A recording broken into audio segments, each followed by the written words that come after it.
आरक्षण पर supreme court के फैसले पर छत्तीसगढ़ भाजपा के पूर्व अध्यक्ष विक्रम उसेंडी ने प्रेस वार्ता की है। इस दौरान उन्होंने कहा कि 58% आरक्षण पर माननीय न्यायालय से दी गई अंतरिम राहत का अभिनंदन करते हैं। इस फैसले से न केवल प्रदेश की तत्कालीन भाजपा सरकार के 58% आरक्षण का फैसला सही साबित हुआ है, बल्कि कांग्रेस जिस तरह इस मामले में दोहरी राजनीति करती रही है, उसका भी पर्दाफाश हुआ है। भाजपा शासनकाल में लागू आदिवासियों के 32% आरक्षण पर कांग्रेसियों द्वारा षड्यंत्र कर हाईकोर्ट ने याचिका लगवाकर अपस्त घोषित किए गए आरक्षण संशोधन अधिनियम 2012 को सुप्रीम कोर्ट ने स्टे दे दिया है। यह भाजपा की वैचारिक जीत है। अब मुख्यमंत्री भूपेश बघेल जी को यह भी समझ लेना चाहिए कि वे संविधान से ऊपर नहीं है।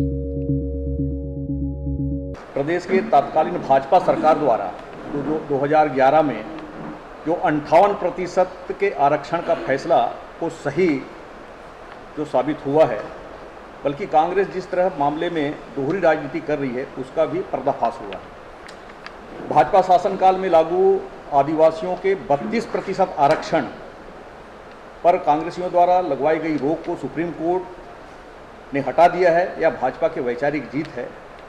अब मुख्यमंत्री भूपेश बघेल जी को यह समझ लेना चाहिए कि वे संविधान के ऊपर नहीं हैं। किसी सही नियत से कानून बनाने पर क्या होता है, यह माननीय सुप्रीम कोर्ट के इस निर्णय से जाहिर हुआ है। अगर सच में आपकी नीति सस्ती राजनीति नहीं कर वास्तव में वंचितों को न्याय दिलाने की होती, तो सारे संवैधानिक प्रावधानों पर विचार विमर्श कर कानून बनाया जाता, जैसा भाजपा सरकार ने बनाया था। उसके उलट केवल समाज में विभेद पैदा करने, बांटो और राज करो की नीति के तहत समाज के बीच जहर फैलाकर अपनी रोटी सेकना कैसा होता है, आप कांग्रेस के कृत्यों से देख सकते हैं। जैसा कि हम सब जानते हैं कि कांग्रेस के नेता जो पद्मा मनहर और केपी खांडे आदि ने कोर्ट में जाकर आदिवासियों का आरक्षण को रुकवाया था। इसी तहत पिछड़े वर्ग को दिए आरक्षण के विरुद्ध कांग्रेस सरकार में आज पीठ के अध्यक्ष बने कुणाल शुक्ला अपनी ही सरकार के खिलाफ कोर्ट गए थे। कांग्रेस सरकार ने आरक्षण की मुखालफत करने का पुरस्कार जहां श्री खांडे को आयोग के अध्यक्ष बनाकर दिया, वहीं कुणाल शुक्ला को पीठ का अध्यक्ष बनाया गया। ऐसा दोहरा केवल कांग्रेस का ही हो सकता है। और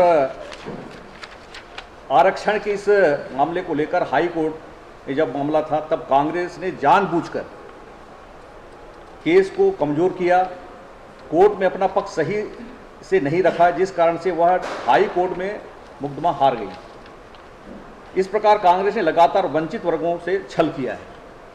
कांग्रेस हमेशा से न केवल आरक्षण के खिलाफ रही है, बल्कि इस पर केवल राजनीति करती रही है। केंद्र में गैर कांग्रेसी भाजपा समर्पित वीपी सिंह की सरकार की ही पिछड़ों को नौकरियों में आरक्षण का प्रावधान लेकर आई थी।